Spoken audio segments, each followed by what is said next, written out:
Good morning, students.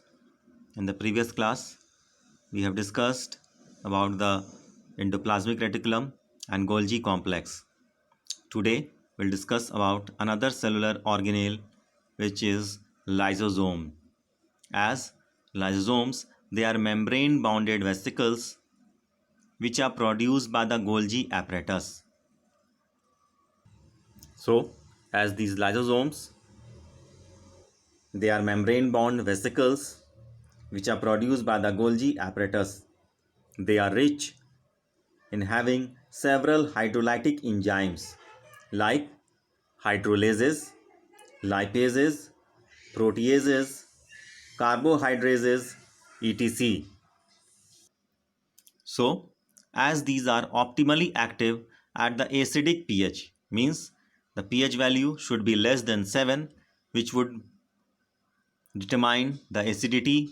So they are more active at the acidic pH, and therefore they are also called as acid hydrolases and are capable of digesting macromolecules from various sources like carbohydrates, lipids, and nucleic acids.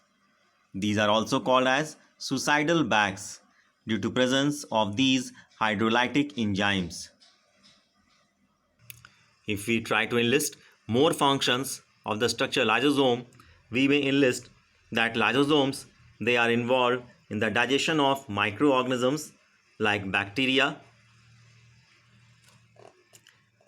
and some other microbes entering the cell by the process of phagocytosis. Whereas lysosomes, they can also digest the organic substances of the same cell to which it belongs. So this process is called as autolysis. As autolysis, the process is carried out by these lysosomes. So the lysosomes, they are also called as digestive bags. The lysosomes, they do also help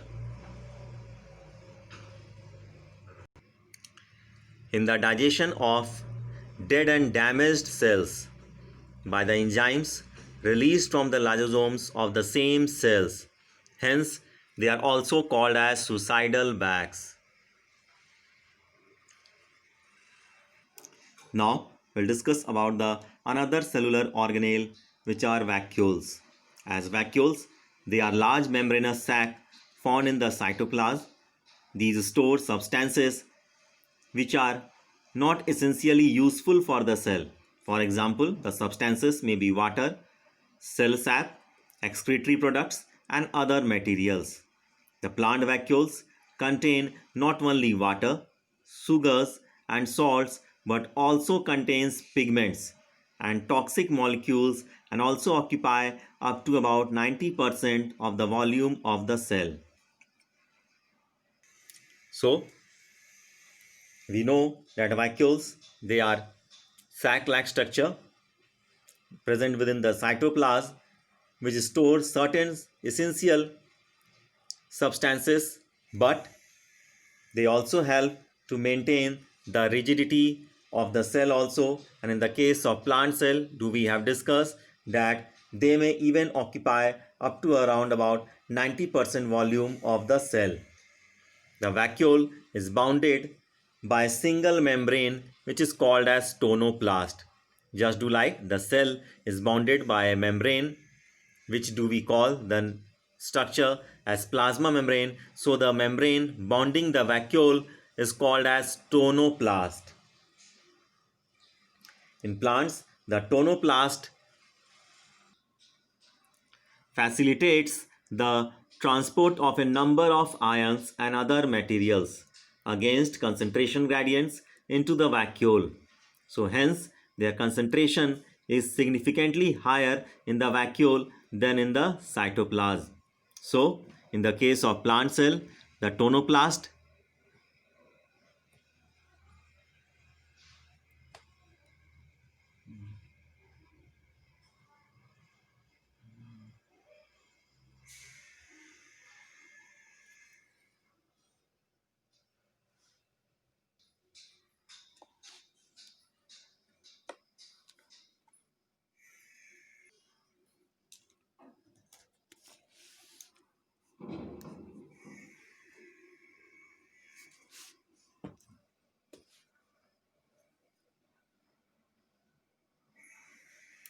The contractile vacuole is important for osmoregulation and excretion.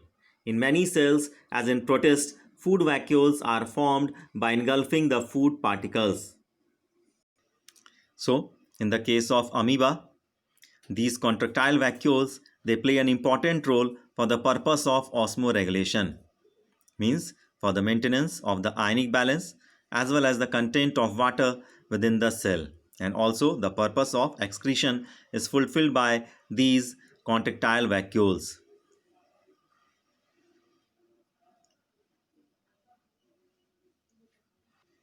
Whereas the food vacuoles, they are formed by engulfing the food particles. Now we'll discuss the another organelle, which are mitochondria. The mitochondria, they are membrane-bound cell organelles essential for aerobic respiration of eukaryotic cells. These are also known as powerhouse of the cell. Thus, they produce cellular energy in the form of adenosine triphosphate. So, these mitochondria are present in all living cells except prokaryotic cells and certain specialized eukaryotic cells such as anaerobic cells and mature RBCs. It is not easily visible unless it is specifically stained. The number of mitochondria also varies according to the physiological activity of the cell. If the cell is encased in higher physiological activity, they may show the presence of large number of mitochondria. It shows variability in their shape also and size. Typically, it is sausage shaped or cylindrical, having a diameter of around about 0.2 to 1 micrometer, on an average around about 0.5 micrometer, and length ranging from 1 to 4.1 micrometer. So, each mitochondria is double membrane bound structure with the outer membrane and the inner membrane dividing its lumen distinctly into two aqueous compartments, that is the outer compartment and the inner compartment. So, we can go through the structure of the mitochondria. The internal structure of the mitochondria, we may observe it is a double membrane bounded structure. The outer membrane and an inner membrane. The outer membrane and the inner membrane, it divides the lumen, means the internal space within the mitochondria, into two aqueous compartments. The outer compartment, whereas the inner compartment. The outer compartment, which may have been shown here in the color of brown, whereas the inner compartment, which has been shown here in the bluish color, which is filled up with a dense homogeneous substance called as matrix.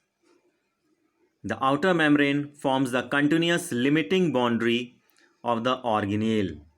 The inner membrane, it forms a number of enfoldings that we may observe the enfoldings which are present within the inner membrane, and that enfoldings, they are called as cristae, and these cristae, they are facing towards the matrix side. So the function of the cristae is to increase the surface area, and the two membranes have their own specific enzymes to carry out their specific functions. And mitochondria, they are the sites of aerobic respiration. As do we know, the respiration in which presence of oxygen is required, do we call it as aerobic respiration, and for fulfilling the aerobic respiration certain enzymes are required, and that specific enzymes, they are present within the mitochondrial matrix. They produce cellular energy in the form of adenosine triphosphate, or also called as ATP. Hence they are called as powerhouse of the cell. The matrix also possesses single circular DNA molecule A few RNA molecules as well as ribosomes. They are of 70S type and the components required for the synthesis of proteins. And the mitochondria, they divides by the process of fission. So till so far here, thank you. Have a nice day.